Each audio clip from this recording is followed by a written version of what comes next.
Ndabaramukije mwese, nitwa Nishimwe Erwan Nolwen, nkaba ndi umuyobozi wa Van Beauty and Fashion.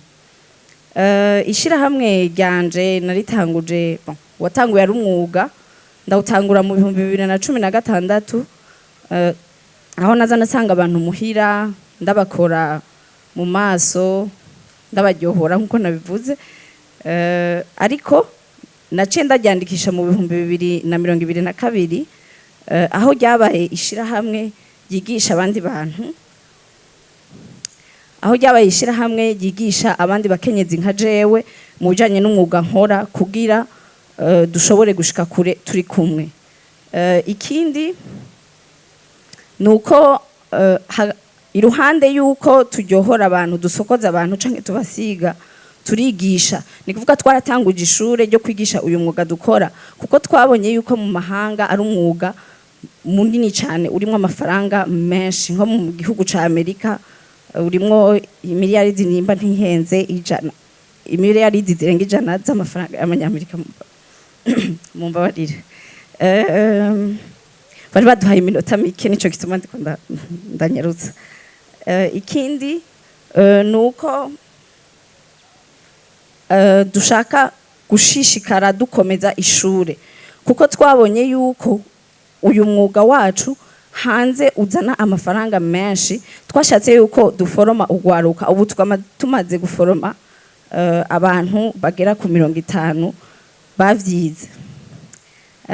Ishingiro tushaka kandi gushiraho ibujumbura canke mu Burundi ihinguriro ry'ibikoresho dukoresha ibikoresho vyinshi, ariko vyinshi muri byo tubikura hanze kandi bidusaba amafaranga mva mahanga, bikaba ari ibintu bitoroshe.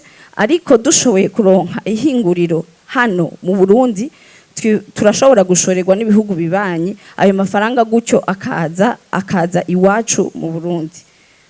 Hanyuma turashaka gushiraho n'urubuga rufasha ugwaruka gutangura no gutunganya imigambi y'iterambere. Ineza y'ivyo byose rero nuko duriha amakori akinjira mu kigega ca leta, ubunye aho tugeze, hanyuma tugahimiriza, tugafasha n'umukenyezi gukura amaboko mu mpuzu, eka tugafasha n'ugwaruka rufise umutahe mutonya, kuko jewe iyo myaka 8 iheze natanguje umutahe w'10,000.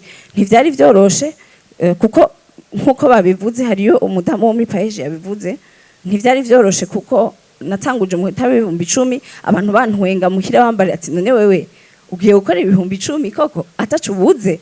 Ariko ndatangura je nyene, nta numwe yarashigikiye ico ciyumviro canje, ntivyabujije yuko mbandanya. Mu nyuma muri uko kwandikisha ryo shirahamwe mu 2022 nari ngeze nko ku mutahe w'imiliyoni 200.